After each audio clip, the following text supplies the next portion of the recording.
All right, everyone. Welcome to our May 26th, 2023 edition of This Week in Crypto. I am here with our founder, Maxim.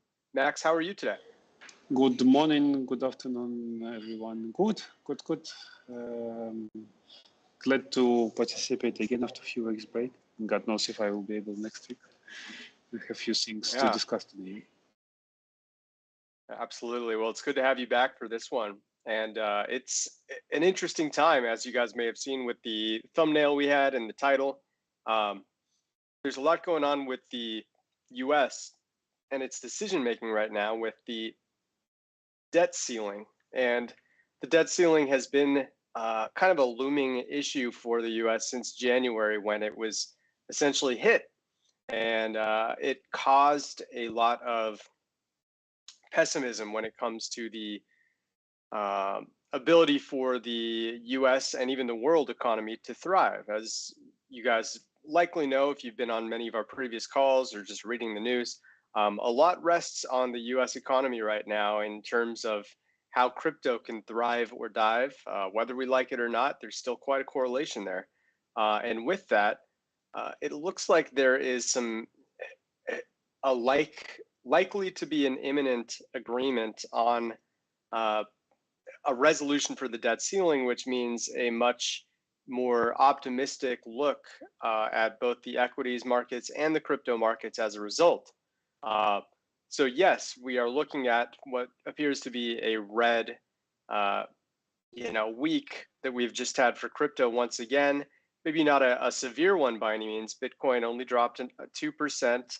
Ethereum is essentially flat, and then you start to see some pretty notable dips in altcoins. But regardless, we're still bleeding here, and we've been bleeding for about 5 weeks, maybe going on 6 weeks now, ever since the mid-April top, where Bitcoin nearly hit 31K, Ethereum got a little above 2,100, and now we're back with Bitcoin back at 26.5K and Ethereum at 1820-ish or so. So a little off of their local highs for the year right now, and obviously still far away from the all-time highs of around 68K and 49-ish hundred for Ethereum, Bitcoin and Ethereum respectively. So, when we look at the picture for crypto right now, it's as you would expect, a mixture of some optimists who kind of got in at the end of 2022, beginning of 2023, who are still up pretty significantly, and then some pessimists, especially if they were buying in after the hype started to get going again in March or April of this year, when a lot of the gains had already happened. You're always going to see people buying at the top, and that's going to cause maybe some unnecessary bearishness and some FUD, because they're thinking very short term and they're going, wow, look at how we've bled here for 5 straight weeks. If we look even to the 30-day price returns, it looks much worse, because then you've got Bitcoin down 11%, Ethereum down 7%, and look at these altcoins really just struggling and giving up some of their market cap gains. Which is a good sign. Yeah, which is a good sign. It's healthy. Yeah. I mean, we always need to recall, especially for people who newly join or just randomly ended up on our stream, the way we use the language, it's most of the time contrarian or a specific meaning, not the usual one you find on other streams. When we say, the market is overly positive or bullish, actually what we mean, and those who long with us, means be careful. We might be heading into negative territory.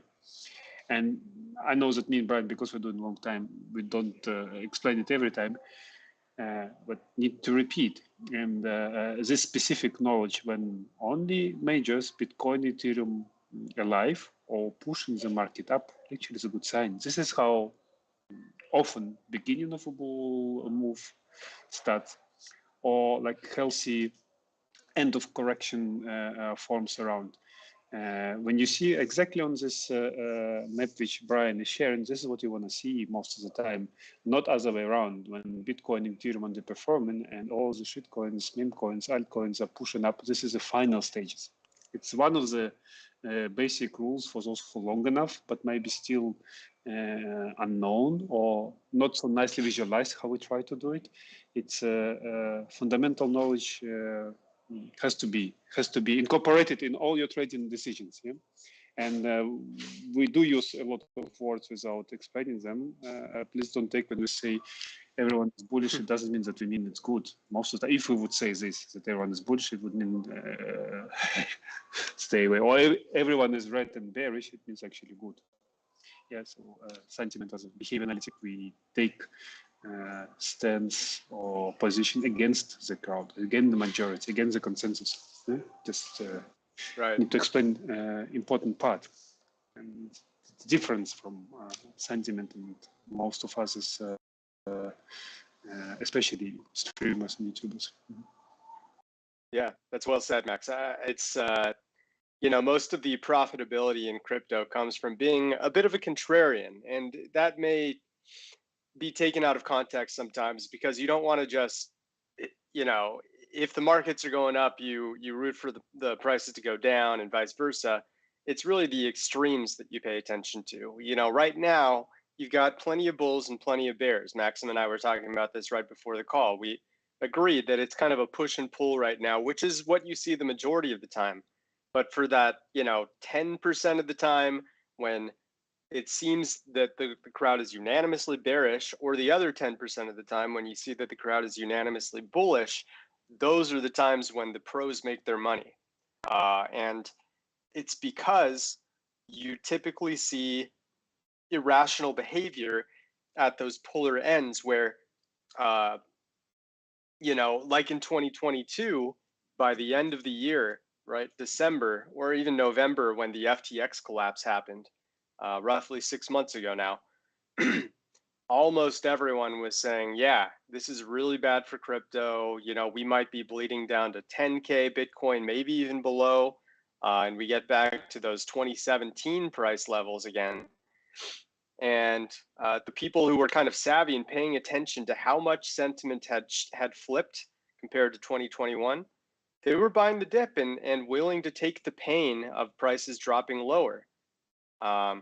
Just like in the other end of the example, in October, November of 2021, when you're seeing Bitcoin climbing above 67K, Ethereum goes above 4,700, 4,800, pretty much everyone is starting to speculate about the 100K Bitcoin breach and the 10K Ethereum breach. And obviously, we never even got close to that. But when you start seeing, you know, all of the shit coins and meme coins and the various assets that Maxim was referring to being talked about more than Bitcoin, that's usually a pretty good sign that we're getting near a top, because the crowd and all the people who don't know much about crypto are talking about crypto and thinking that it's the pathway to get their Lambos and all of the luxuries in life. And there's only so many Lambos and luxuries in life to go around, right? It's a zero-sum game in crypto, just like other sectors, even if it may not seem that way. So, yeah, it's, you know, right now, I think we're, based on sentiment, which we'll get into here, it looks like we're leaning a little toward that bearish side again because of this 5-week slide and so many weeks looking just like we're seeing right here. But it's not enough to say we're in an extreme right now. And I would even go as far as to say this next week following this news about the debt ceiling is going to be very telling, Maxim, because this has been a looming issue for the US ever since the debt ceiling hit a little over 4 months ago. And even with interest rates starting to taper off and not really be risen as aggressively as they were in 2022, this was always something that was kind of holding equities markets back. And yeah, there's still plenty of other issues with the US economy, but at least having a debt limit deal put in place, it could open some doors to at least have some transparency and some settlement over one of the dominoes that was always kind of in the back of traders' minds, be solved. And that causes crypto to generally go better, assuming crypto stays correlated with the equities, which we don't see any reason it won't. And maybe, Maxim, you and I can look at the correlation here lately just to show how closely tied they are together still. So if we open up Bitcoin versus Ethereum versus the S&P 500 versus gold here, it's pretty clear just looking at this from a 6-month perspective.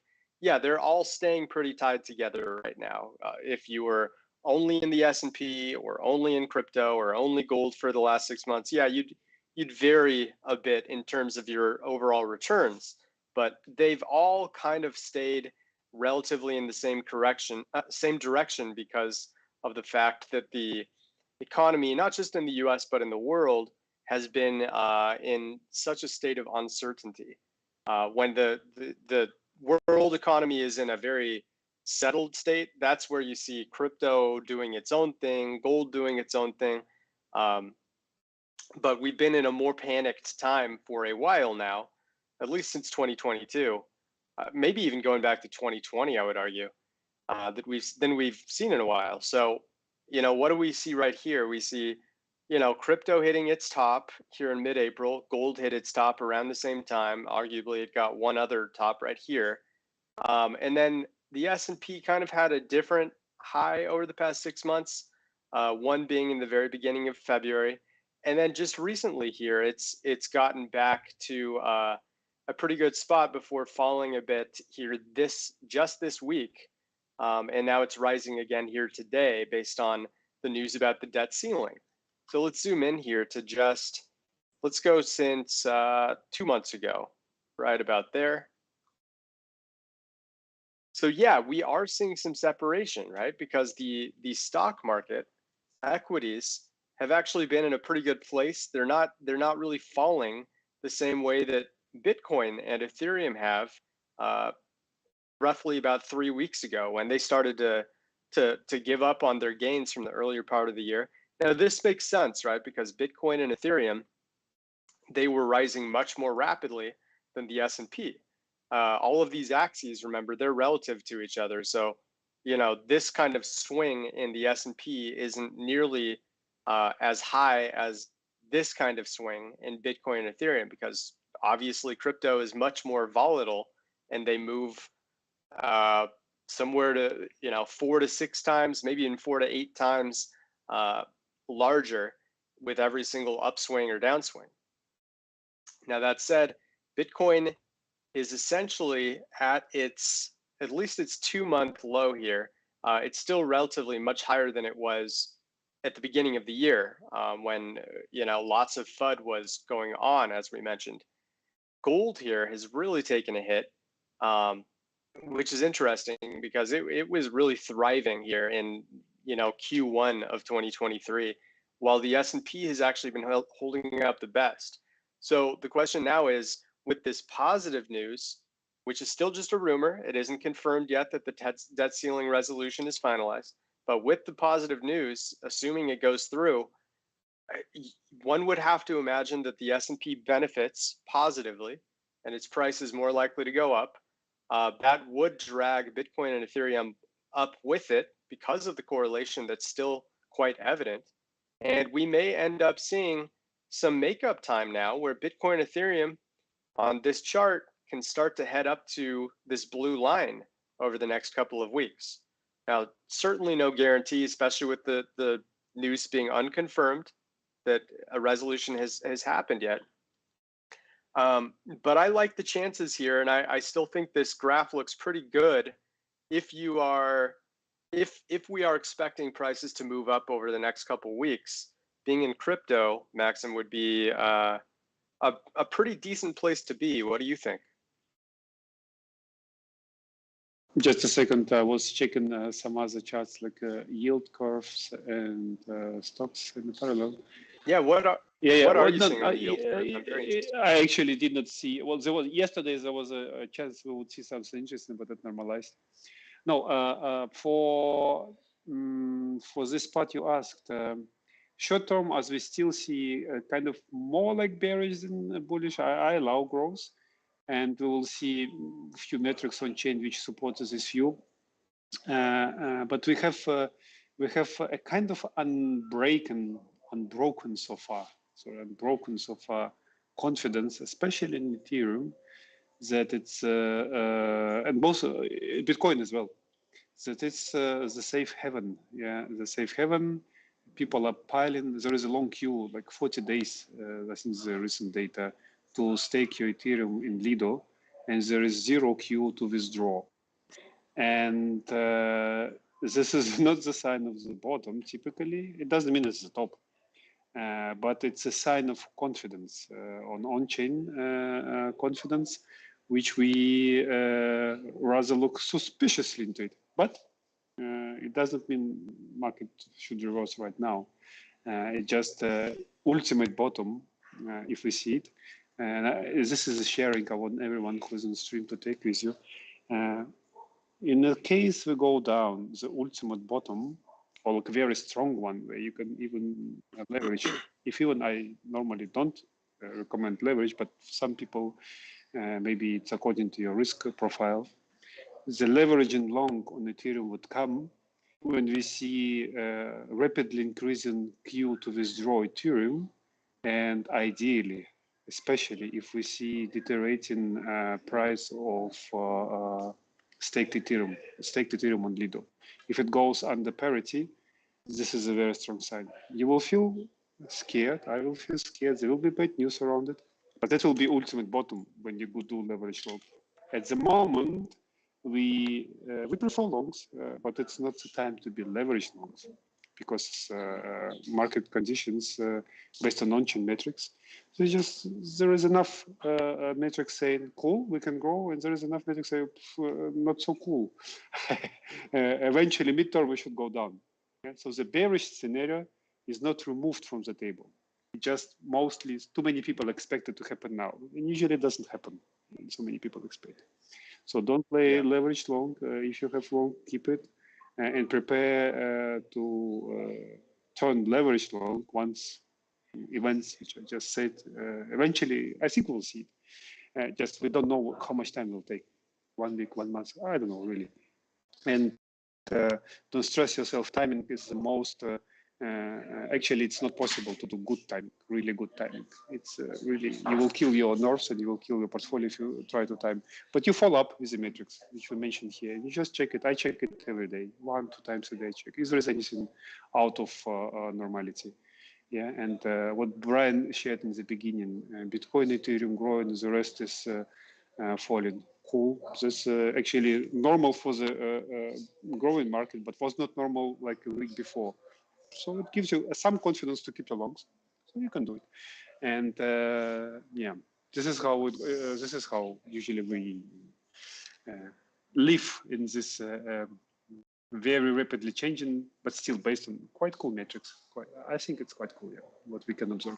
Yeah. Yeah. So absolutely. Just to follow up or to finish, short term, it's okay to keep longs, no leverage, like literally no leverage.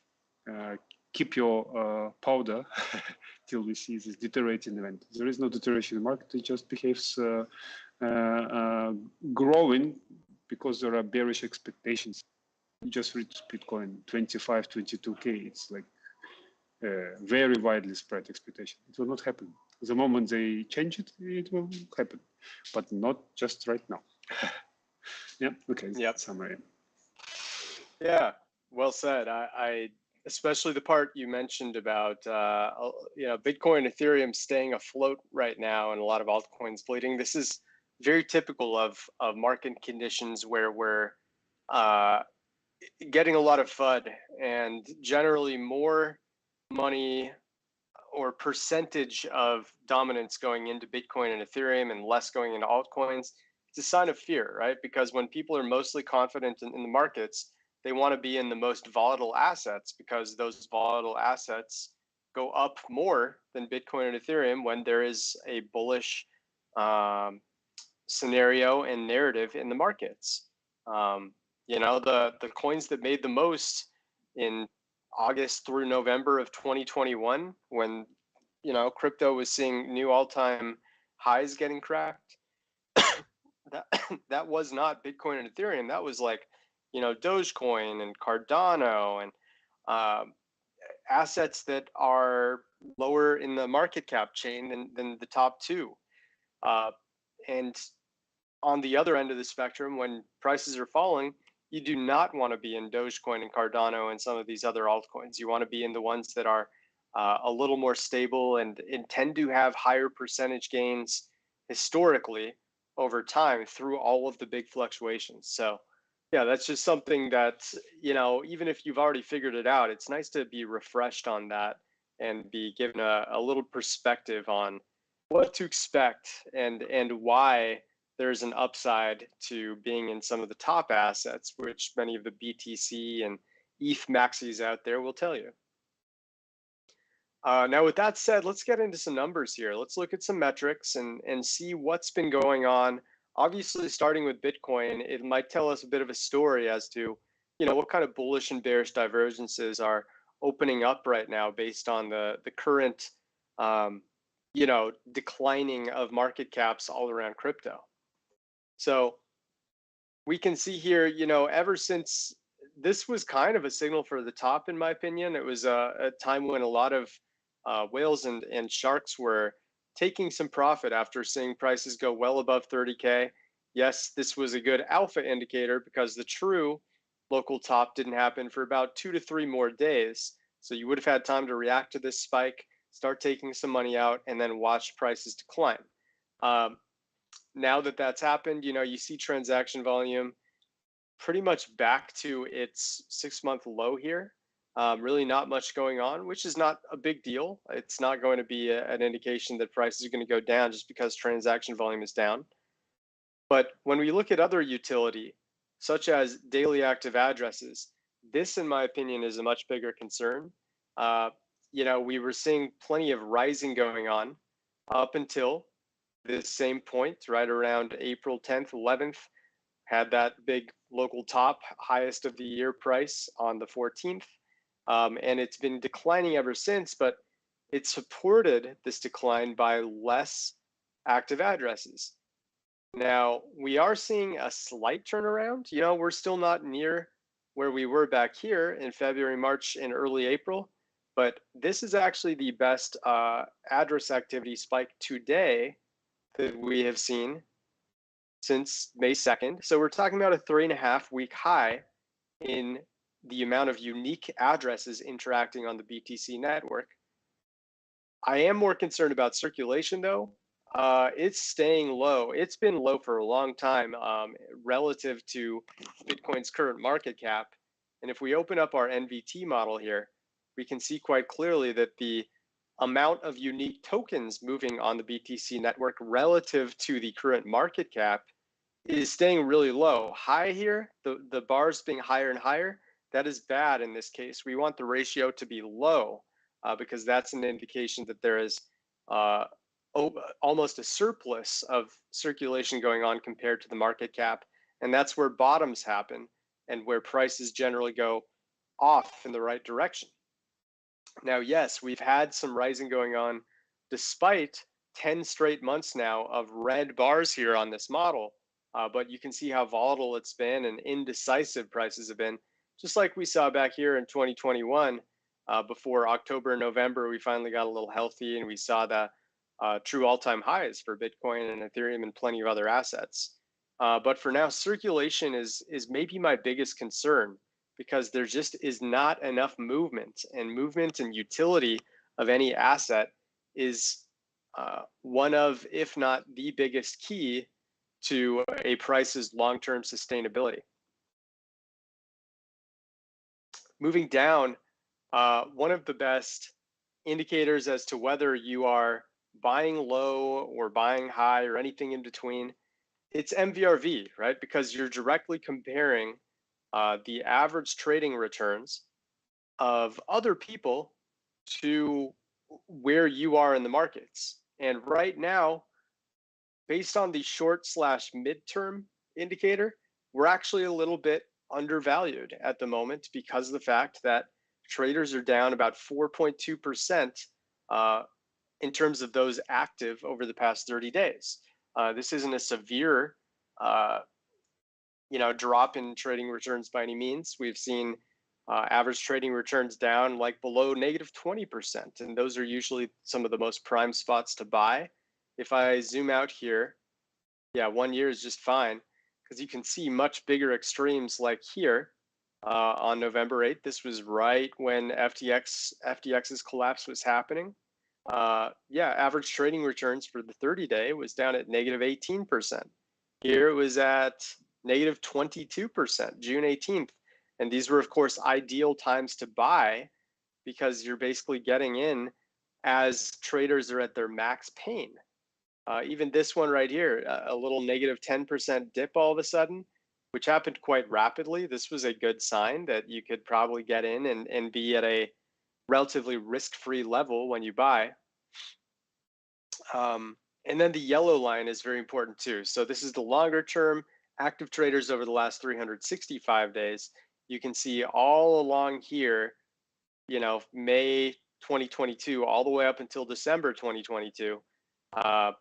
We saw average trading returns very low for the year-long traders, and buying in during any stretch here would have ended up pretty profitable based on where we ended up in April, just a month ago. And in April, we clearly had signs from the yellow MVRV 365 day that we were nearing a top now, because all of a sudden average trading returns was at plus 32% after being as low as -46% in June. So MVRV is a great indicator, especially when you see both the 30-day and 365 day well above the zero axis, which is not the case now. You still see the 365-day MVRV above zero. So average traders on the long term are up 15%, but average traders on the low to mid term are down -4%. So this is a mixed bag. And as we mentioned at the beginning of the call, it's why you see a little mix of bulls and bears right now, depending on when people got in, when they made their biggest moves, meaning some are up and some are down. Now, if you know, you're seeing that the yellow line here is moving in the right direction, and especially if it goes below zero and matches, you know, the 30-day being below zero itself, then you start to get into ideal buy scenarios once again. But there's no guarantee that the 365-day MVRV is going to fall below 0%. This is simply like a weighted risk metric, because it's like a probability where the higher above zero, the more risky it is. The lower before zero, the less risky it is. But it doesn't mean always sell if the yellow is above and always buy if the yellow is below, right? It's never that definitive. And that's kind of how we do our analysis in general. Go ahead, Maxim. It's a very important point. I can barely or hardly find any single indicator which tells you, okay, now it get to this level, buy, or it went so far, sell. It's always building the context, understanding the state of the market, as we discussed just recently. Okay, bearish expectation. Okay, you can consider taking long, and then you look into this. Okay, short-term hodlers as a negative. Why not? Yeah, they will not be willing to sell at the current levels. This kind of, it's a set, and of course it depends on your time frame. If you're doing intraday or like 2, 3, 4 days trades, it's one thing. You need one set of metrics.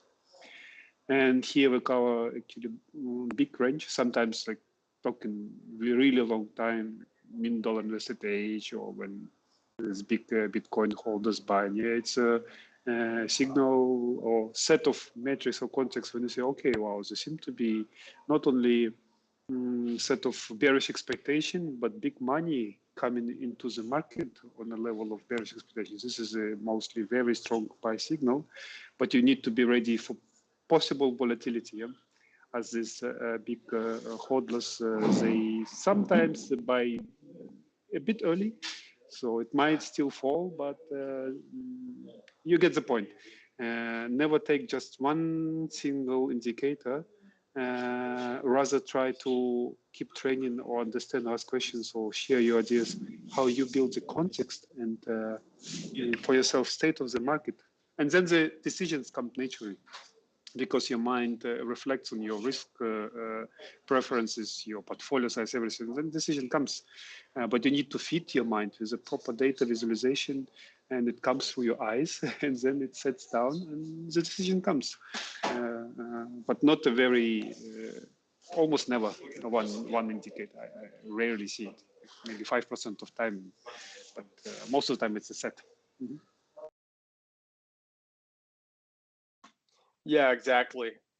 It's if only we had that magic metric that just showed us exactly where prices would go. You know, these shows would be very easy. Yeah. But it's no easy. It's a good. I mean, no one has it easy. We just make our life a bit better just by looking into aspects which we know 95% don't look into it. Right. And I wanted to move down here to funding rates too, to see exactly whether there's a little bit of greed or a little bit of fear going on in terms of people putting their money where their mouth is, and really, you know, opening up those leveraged longs or leveraged shorts, betting for or against Bitcoin. And really, there's not much. The last big short stretch that we saw was here in about 2 weeks ago, 2.5 weeks ago, and it didn't really amount to much. In fact, these shorts actually, for whatever reason, they kind of got it right, and prices continued to go down as they were shorting. It was very short-lived, but you can see in most cases, all of these extreme shorts, they're there to get liquidated, and it kind of signals bottoms that are happening. Tons of liquidations happened here on March 12th, and we're looking for another big stretch of people opening up these shorts, as it really can act as rocket fuel for prices to move back up. But for now, you know, BitMEX's funding rate pretty neutral, Binance neutral, DYDX neutral, and so is Deribit right now. Maybe even suspiciously calm compared to how we've seen over the past year. So yeah, it's very dry right now in terms of funding rates, big risk taking, if you will. And then the question is, you know, besides what's going on with the average traders out there, what about whales? How are they perceiving the markets at the moment? And at least in terms of big moves, you know, none out of the ordinary are being made. We're seeing a decline ever since mid-March. So we're going on about 2.5 months now of a decline in whale transactions, both on the $100,000 plus scale and the $1 million plus scale. It's relatively low. And then we can take a look at the amount of addresses created right now, looking at the three key tiers of 10 to 100 Bitcoin, 100 to 1,000 Bitcoin, and 1,000 to 10,000. And we do see a little bit of a good sign here, especially on the 100 to 1,000, where we suddenly saw a big jump of 13,827 to 13,912 just in the past couple of days. So about 85 new addresses opened up, and that didn't happen at the expense of, you know, 1,000 to 10,000 BTC addresses moving down. The red and blues are kind of staying up too. So it does look like there's some new whale addresses that are starting to pop up on the network. I like the sign of that. And then the big question is, does that match what's going on in terms of the percent held by each of these? So we can have more addresses popping up, but are they actually starting to accumulate the overall supply of Bitcoin right now? So if we look at the price of Bitcoin, we'll just chart it as a bar. And then we will take 10 to 100, 100 to 1,000, and 1,000 to 10,000. So what do we see? We see that the 10 to 100 is still kind of on a slight slide over the past 4 months or so, ever since January. The yellow line has obviously slid even more, and the blue line has even been sliding. So we're not seeing a good enough sign to indicate that there's this big turnaround and whales are accumulating with, you know, that big jump right around the corner. if I just combine all three of them really quick, which we often do with our analysis, this orange line pretty much tells us that outside of some minor accumulation from mid-April to mid-May, it hasn't really been enough to propel prices in the right direction long term, based on history at least. If I just take out all of these individuals and we look at the tiers all together, yeah, I mean, these three tiers were holding about 69.6% last year at this time, and now they're at 66.7. So they've actually dropped about 4.1% of Bitcoin's overall supply, which is several billions of dollars, I think tens of billions of dollars even.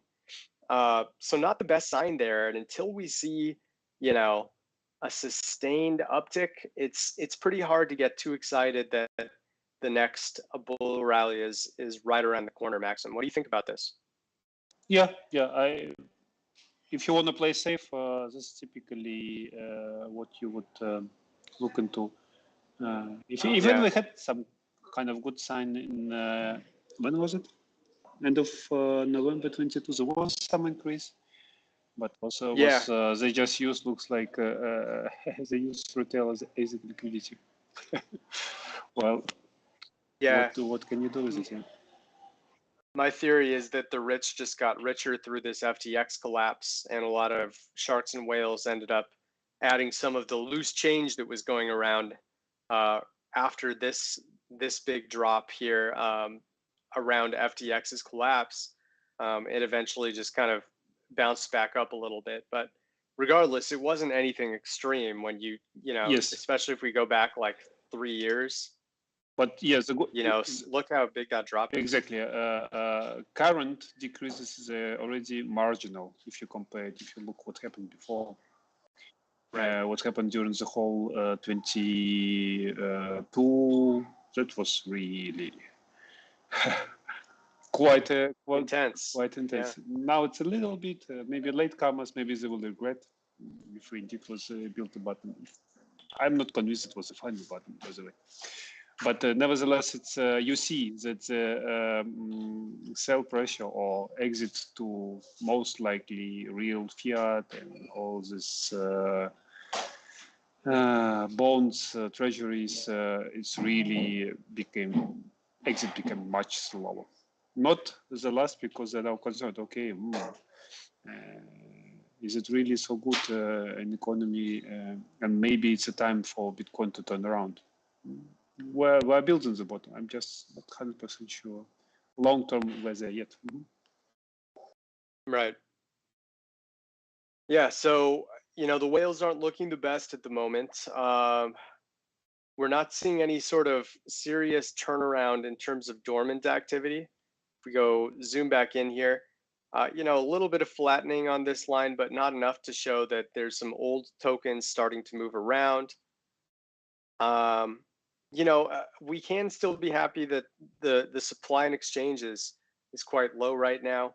6.7% is of supplies on exchanges. You look at, 6 months ago, it was significantly higher at 7.2%. So it's still good to see that there is less overall coins on exchanges to be sold.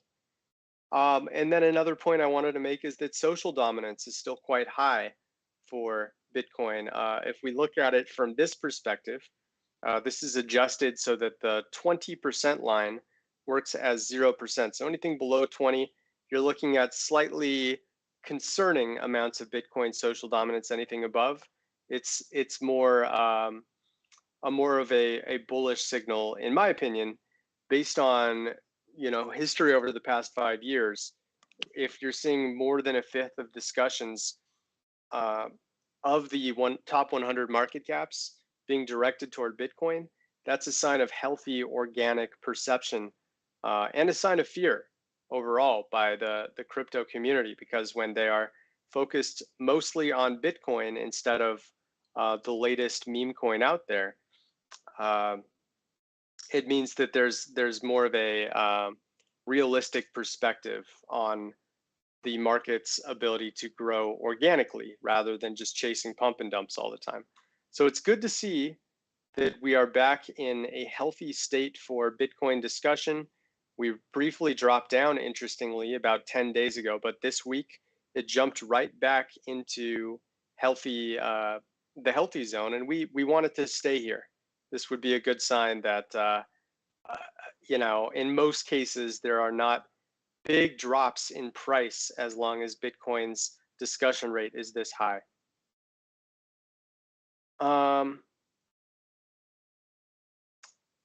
Yeah, let's take a look at this chart too. So we talked about the Bitcoin line already and how sharks and whales are still on the decline for now.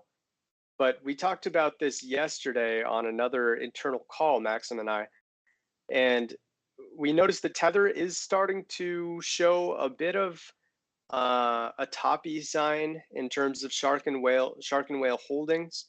You know, it's still very high compared to where it was at the beginning of the year, especially around November and December.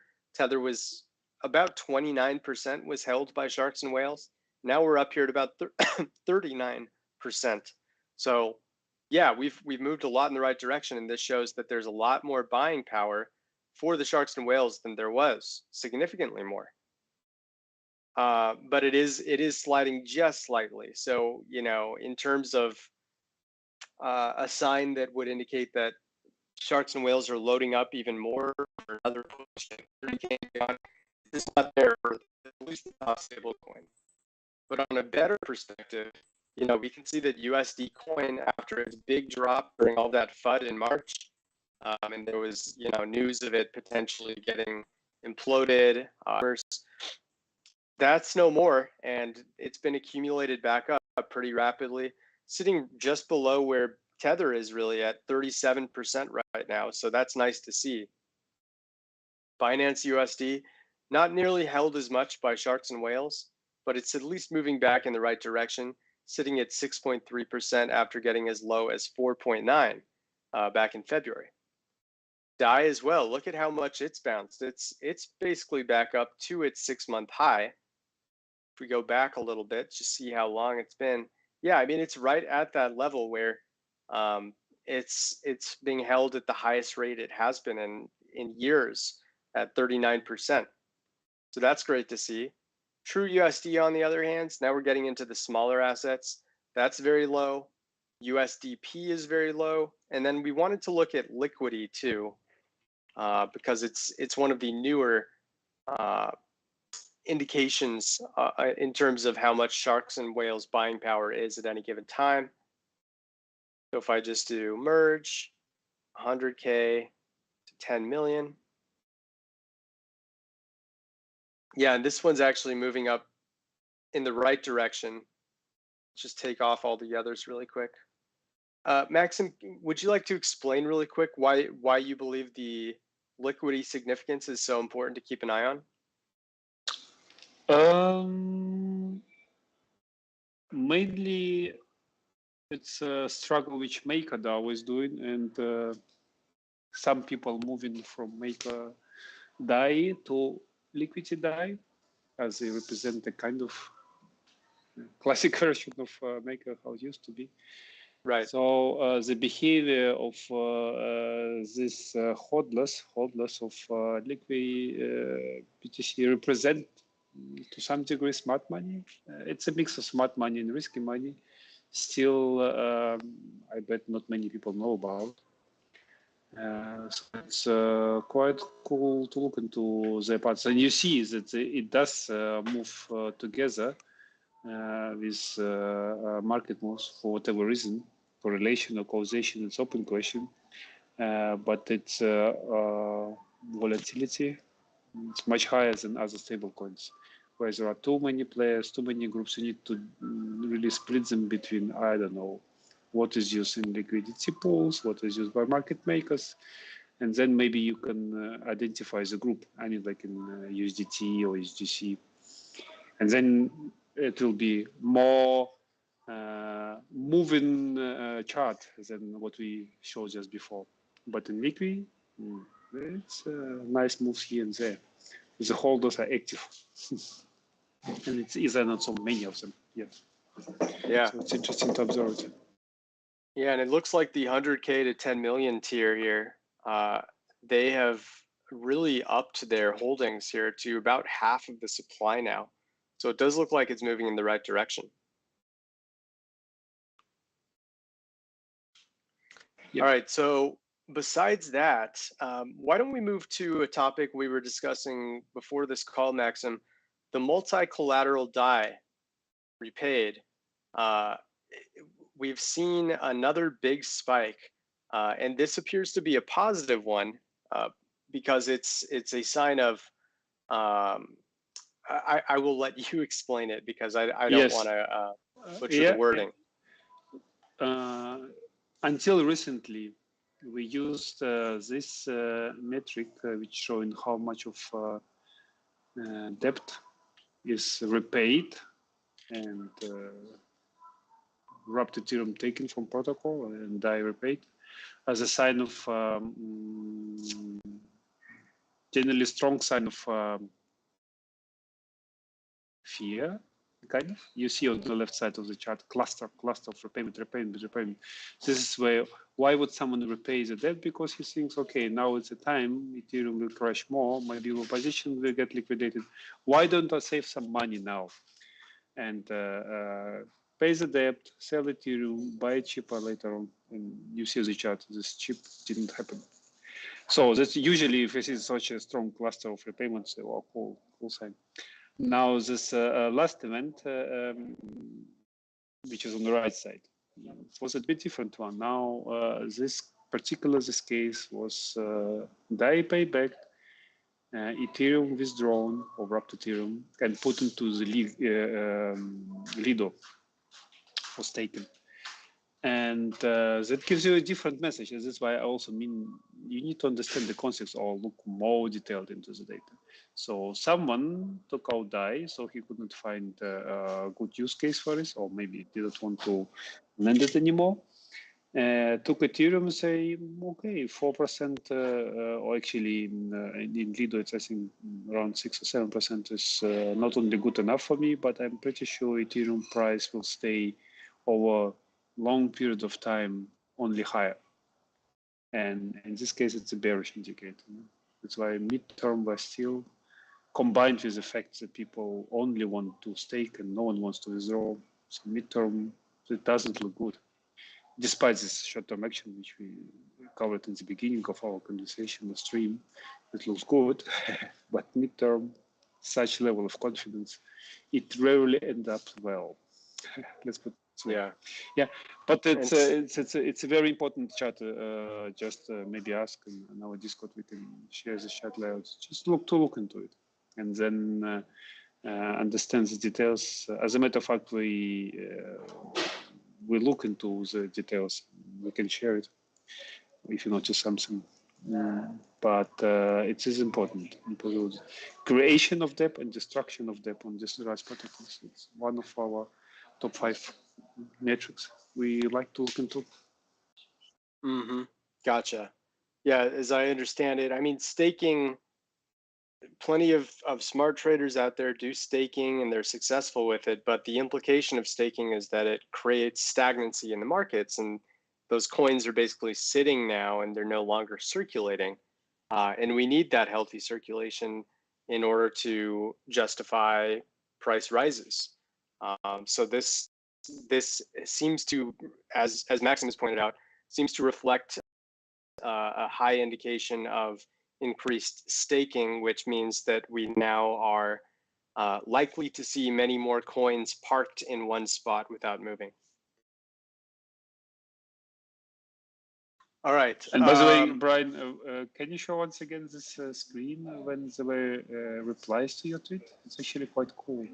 See? Yeah. Did you see that someone say, "Oh, you must be so silly calling the top because we're at the bottom"? Something like this. I like to see this post. The more you get negative reactions, actually, the more it means you might be right. Yeah. You see this? We can see here one person saying. Yeah, this one, Mo Reds, I think. Given crypto cycle, this could be the bottom. Would be awkward to call the stop. Yeah, nice. just mentioning that sometimes reading the comments to some research you do gives you confirmation in the sense that there is negative reaction, so you might be getting more confirmed you hit the pain point.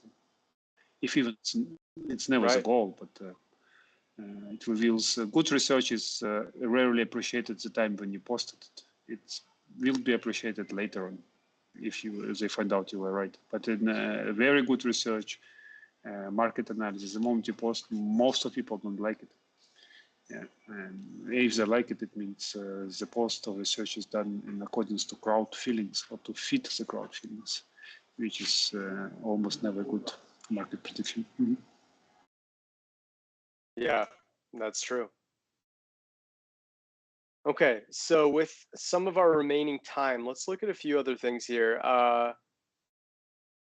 Check this out. It's going to refresh as it always does as I talk about it. Before it does, though, take a look at how many of these assets are showing semi-underbought or very underbought signals. We can see radical, and I couldn't tell what that other one was in time, but there are several assets here showing pretty extreme overbought signals at the moment, especially midterm wise, because altcoins have been so crushed. It does look like it's creating some opportunities. It doesn't mean that the bottom is here and you should go all in on altcoins by any means. We could absolutely see some further pain before things turn around. But this does indicate that we are starting to get into some pretty significant pain points for many altcoins out there in terms of average trade returns. So that's something to keep in mind. We mentioned Lido DAO in reference to that wrapped Ethereum that we just looked at. There was, maybe it's better to just show the tweet about it. Or no, I had a full-on article about it that I wrote. So if we go to insights really quick. A couple days ago, I posted about $36.4 million Lido DAO transfer. This was a non-exchange to another non-exchange address. And you can see, with Lido DAO being connected to staking so much, there are so many of these big spikes that this one didn't even really make too much of a dent, this latest $36 million transaction. But know that the supply in exchanges is starting to drop down again. It's below 6%, where it was previously up above 6.7% or so. So that's a good thing on the Lido DAO end. Also take a look at this alluvium chart. If you're trying to figure out whether to be in or be out of an asset, this would be a big probability signal that you don't want to be in an asset. Certainly not investment advice. And if you believe in alluvium, by all means, do what you need to do. But at least according to this chart, supply and exchanges has really been rising rapidly. And all of a sudden you see this huge transaction volume spike. This was a non-exchange to non-exchange transfer as well, with about $14 million moving addresses. Certainly could mean something, certainly could mean nothing, but when you see that an asset has this huge price uptick, and then all of a sudden all the supply on exchanges is moving back onto exchanges, that's when it's an indication that everyone is just waiting for some sort of mini bounce to get out of the asset. So it's hard to imagine we're going to see this huge bounce back up here when you've got all of the supply waiting on exchanges to sell right now. So this would be a prime bearish indicator for alluvium right now. And then lastly, we have one that's more in the opposite direction, HOLO, also known as HOT. It still has a ton of overall supply in exchanges. 39% is a very high amount, but at least it's been moving down as a relatively new asset. And you can see that its $11 million non-exchange to non-exchange transfer was met with a big spike here. So HOT is looking a little bit better in terms of its, big whale moves relative to its supply and exchanges right now. So I wanted to point that out as well. let's take a quick look at Ethereum, and then let's answer a few questions, Gary. Maybe you can have a few assets recommended for Maxim and I momentarily. So if we go just the past 6 months for Ethereum, let's see if there's anything that's standing out. On-chain transaction volume is relatively low, as is trading volume. Ethereum is really kind of just sitting under the radar right now, as not quite as stable as Bitcoin, but not bleeding like most of the altcoins out there. So that's good to see. Circulation-wise, really same boat as Bitcoin, and daily active addresses is stagnant, but not really going down the same way that Bitcoin is. So that's good to see. If we go back to our NVT chart and we switch over to Ethereum, we see kind of a similar story. This is its 5th straight month of a bearish signal right now. So not much brewing for Ethereum at the moment. MVRV, it's actually not quite looking as good as Bitcoin. At least with Bitcoin, it's the short and midterm average trading returns is below 4%. Ethereum's is about even.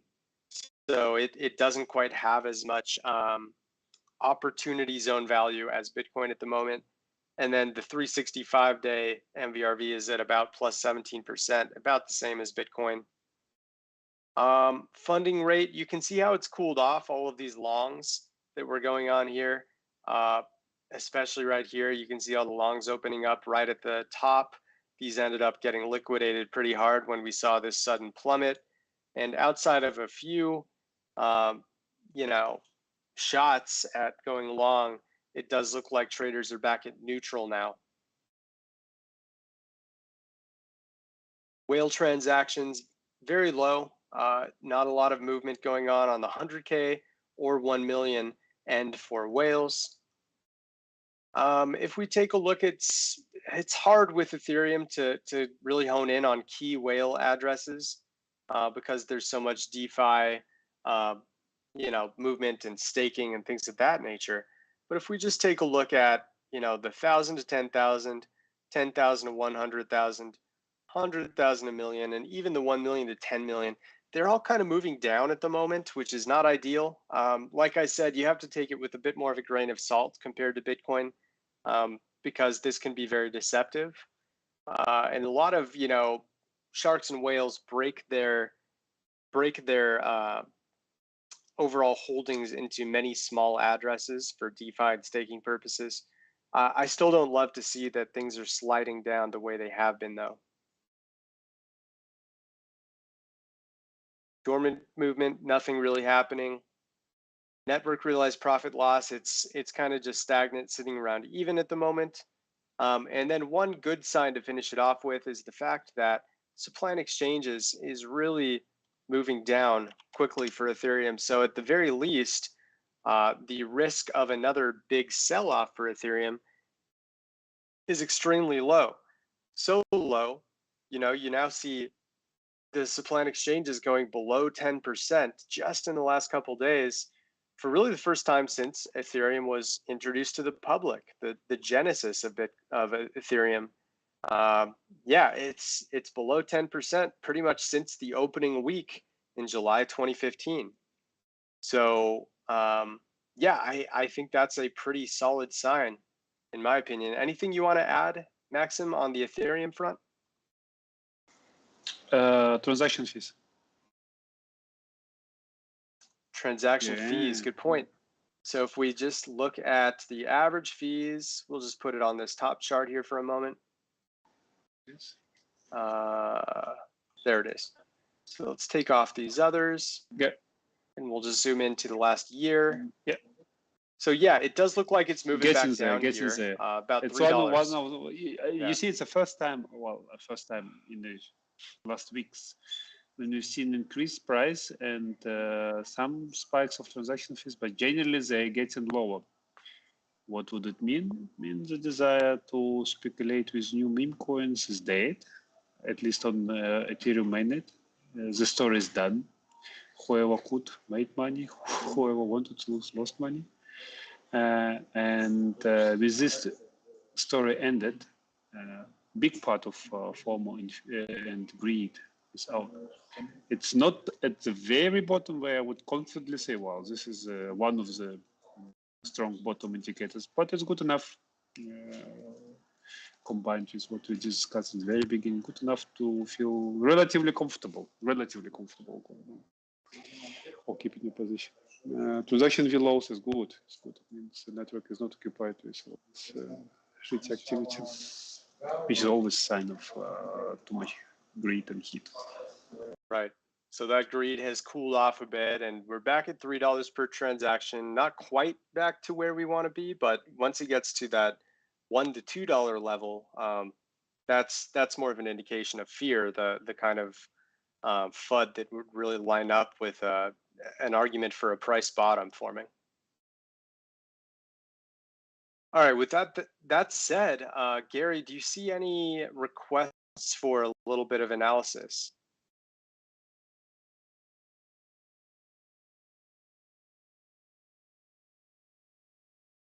Cake and curve. Okay, let's take a look at cake first and see what's out there right now. Let's just go right down to daily active addresses here.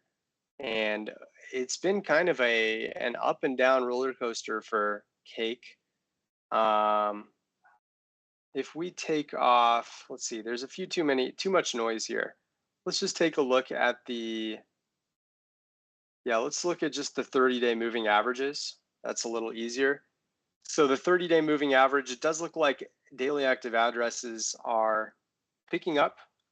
They peaked here a little above 15K per day on May 10th, and they've started to fall back down a little bit. They were at its lowest point back here in late January, but it's obviously looking better here.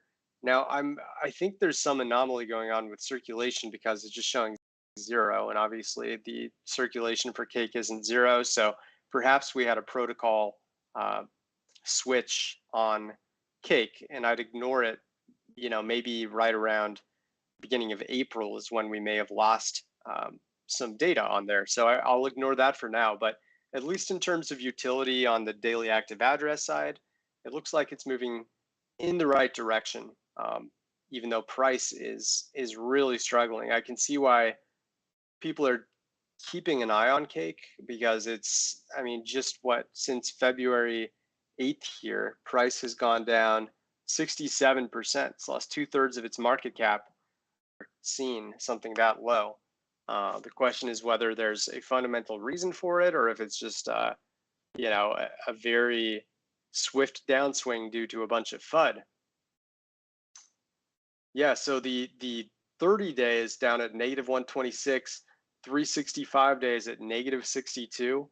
This would in most cases imply that we are way undervalued for cake. I'm just, with such a sudden drop, I'm a little concerned that there could be something fundamental, like a major hack or an announcement that it's being delisted or something like that. And I'm not an expert on a lot of the Binance protocol assets, but if someone in the chat does know more than me, and they think there could be an explanation for this, I'd love to know.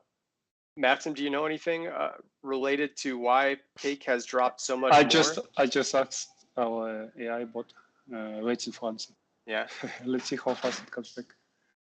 Yeah, let me know. I think Bard tends to give more up to date. So if you ask ChatGPT, they're delayed by like a year or two, but Bard may know on Google. No. I'm asked our AI bot. Oh, our own bot. Got our own, yeah, which based on the last 48 hours of Twitter data.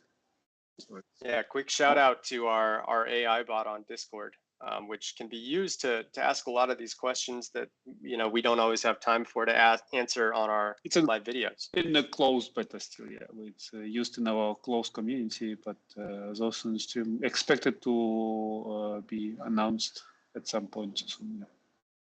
Right. Has it given you any answer yet?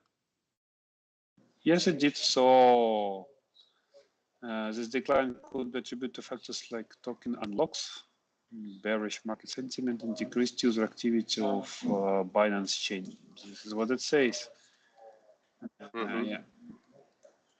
Yeah. So nothing certainly too alarming there, other than just a lot of FUD. And that could be an indication that this MVRV, being as low as it is, could be creating quite an opportunity zone for it. I'm a little weary with just how fast things have dropped compared to the rest of the markets. This isn't just a gradual decline that's slightly outpacing other altcoins. It's just fallen off of a cliff here as of about 5 weeks ago. Besides that, whale transactions, they appear to be pretty normal as of now. We did see a lot here, interestingly. I wonder if this was some whales trying to buy the sudden dip and then kind of getting fooled as prices continue to plummet. But yeah, I mean, 1 million plus transactions, we haven't even seen any for the past day or so, really. Now, here's where we may get some good information. So cake is currently priced at $1.50-ish or so. So the whales and sharks will start mostly around here, 100K to a million to 10 million, and 10 million to 100 million. So it doesn't look like they're dropping off too much. It looks like, at least since early March, the million to 10 million, there's been more addresses that have been created without any dropping off since. And let's look at the percentage of supply too. These same three tiers. Million to 10 million, 10 million to 100 million. All right, so the smallest of the three has stayed pretty low. They've been dumping pretty much since July 2022. Not a great sign there. However, the million to 10 million, they have been increasing their supply since mid-March. Let me put the price overlaid on it to give a little more context.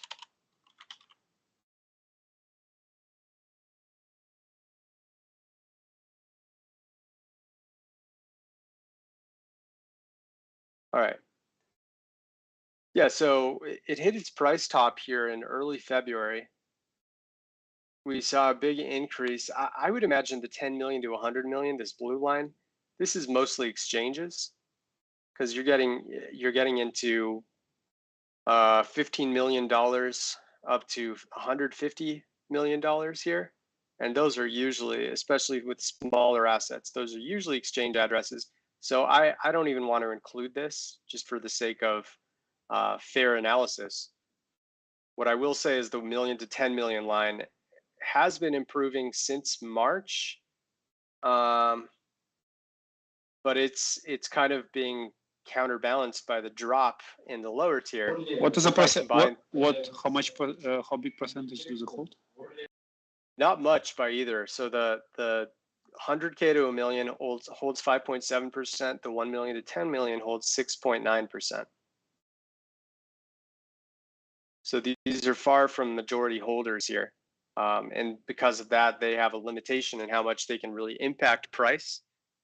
It's certainly not nothing. You know, together they hold about 1/8 of the overall supply. But it looks like, you know, the major holders, this is still a very centralized asset.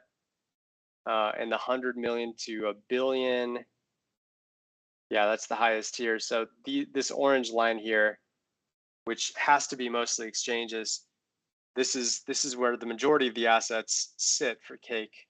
And it's interesting to see these natural fluctuations. I don't know if it's because it just continues to pump out more minted coins in these massive exchange addresses, but I don't usually see lines that have these strange squared off fluctuations in them.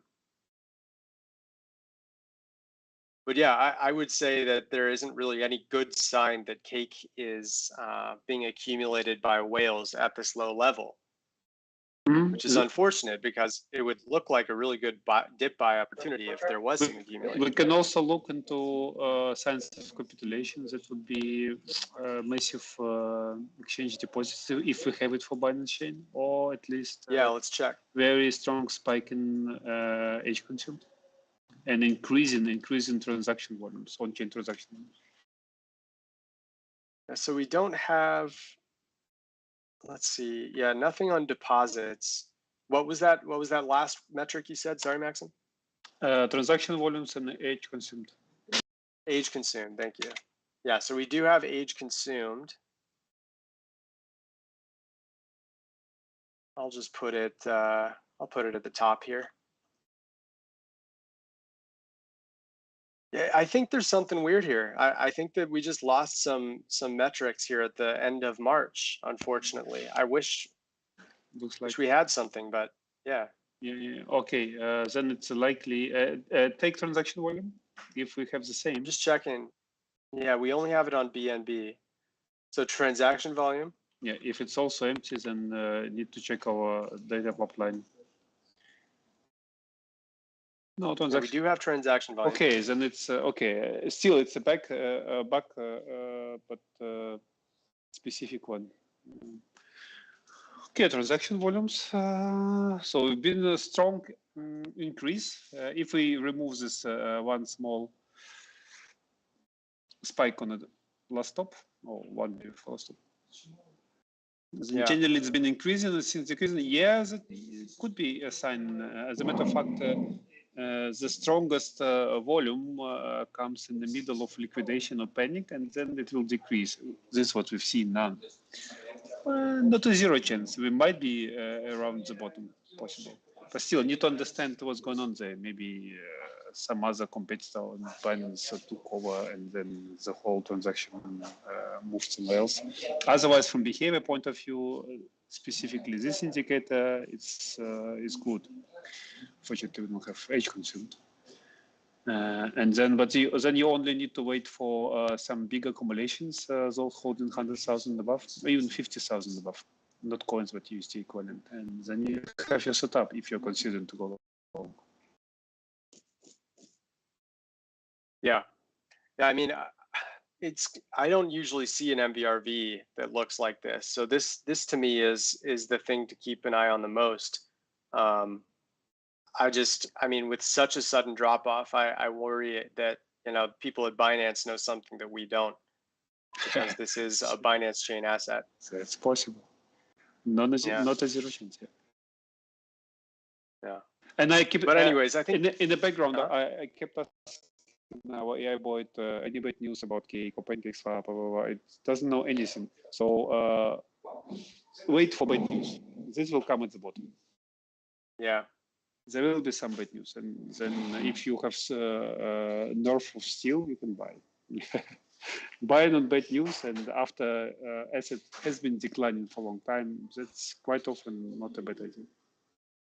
Right. And we hadn't checked the social metrics, but it looks like they're kind of just, there's no real talk about it. So whatever the horrible bad news is about Pancake, it's not showing up in the trading crowds analysis or discussion about it. So I would say, as Maxim said, if and when the bad news happens, you'll suddenly see a big spike. And if that big spike happens with one more leg down, you know, perhaps it makes a run at $1 or even below $1, and you suddenly see a spike like this, that is a pretty good indication that it's the other one. Oh yes, that's right. Good old curve on Ethereum. Let's see what's going on here with age consumed and transaction volume. Let's zoom in a little bit here. We'll do the last 3 months. Yeah, so curve gets a lot of big anomalies like this. Huge age consumed here, which actually was kind of a bottom indicator, as was this. So we would probably look for another big age consumed or transaction volume spike, because in previous cases, they've been signals of a big rise. And I see that we just had another big rise, obviously not quite to these extents, but this is a pretty legitimate spike just in the past 24 hours. Yeah, about 5% jump here. It doesn't look like, I would expect knowing curve and their plans, or I did not look if they released or not a stable coin on curve. There should be signs of smart money accumulation. Can you check a bit? Curve is around $1, so you can take First one group 10,000 to 100,000, and then 100,000 to million. Just these two groups: 10,000 to 100,000, and 100 to million. Okay. Got it. Uh-huh. Let me add the price as well. Yes.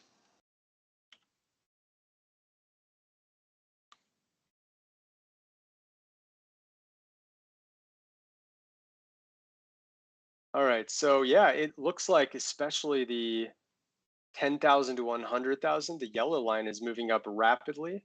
That said, if you look at the top left of my screen here, these two tiers hold a very small amount, Maxim. I think only about 5.2%. Most of curve, most of curve you lock in different protocols.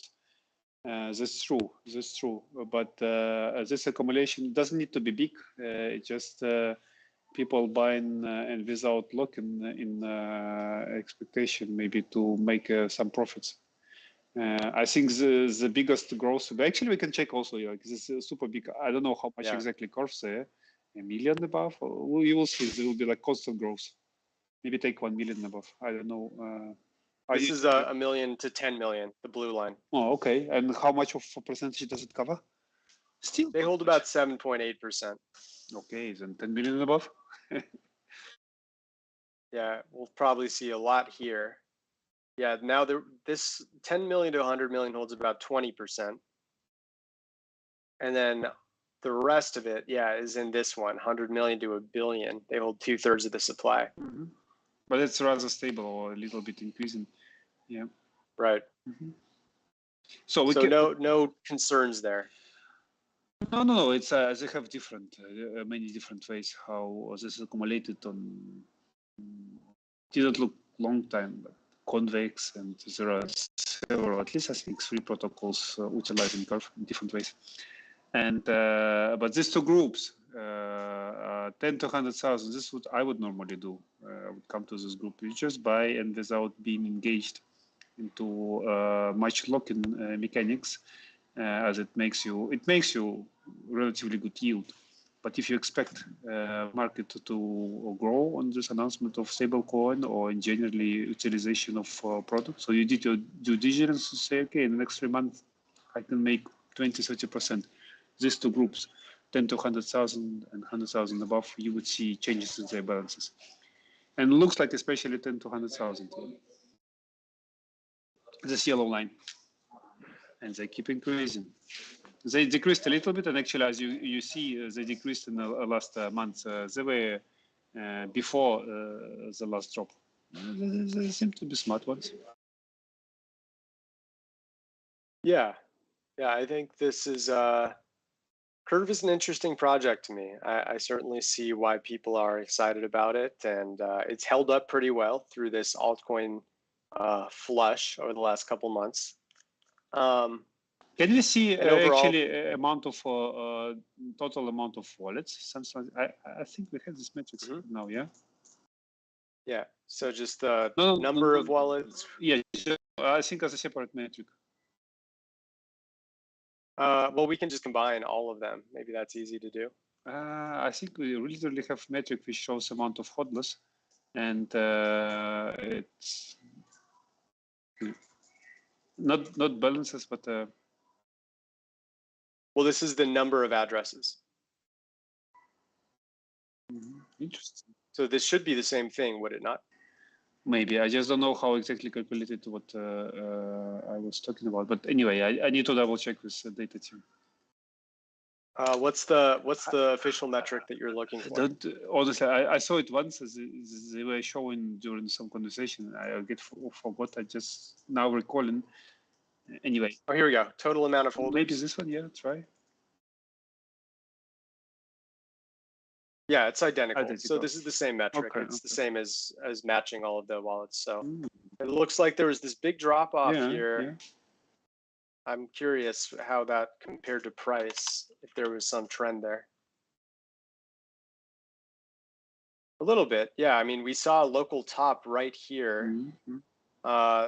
The curve hack, the hack happened way back in like late 2022, right? Back here. This wasn't when the hack was. No. Yeah, so I don't know what caused this, but we saw this big drop off in wallets right here Maybe a bunch of internal wallets were just removed, but that was when the local top hit, which is interesting. Yeah. Correlation or causation? Always the same question. Yeah, good question. Yes. But it's been recovering since about 3 months ago, starting to move back up. So that does look like there are plenty of Curve wallets in play right now. But yeah, that's a good brief summary of Curve here. I think we covered a lot here, Max, and this was fun. Yes. Looks like we're in a. That.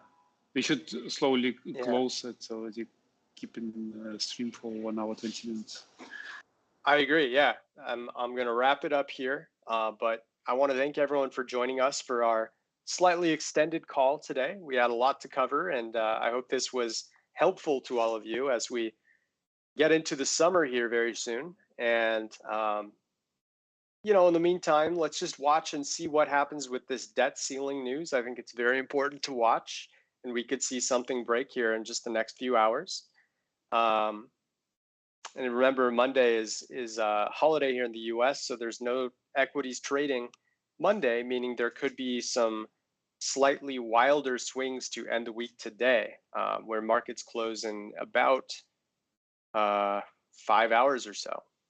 So keep that in mind. You'll see plenty of updates from us on Twitter, and we'll have plenty of chats about the markets in Discord. So if you aren't in our Discord yet, please join so you can join in on our discussions there. And in the meantime, I hope you all have a wonderful weekend, and we're looking forward to talking to you next week. Yep. Thanks, Brian, for running the show. Yeah, talk to you next week. Yeah. Thanks as always, Max, and good to have you here, and talk to you soon. Okay. Bye-bye. Bye, guys.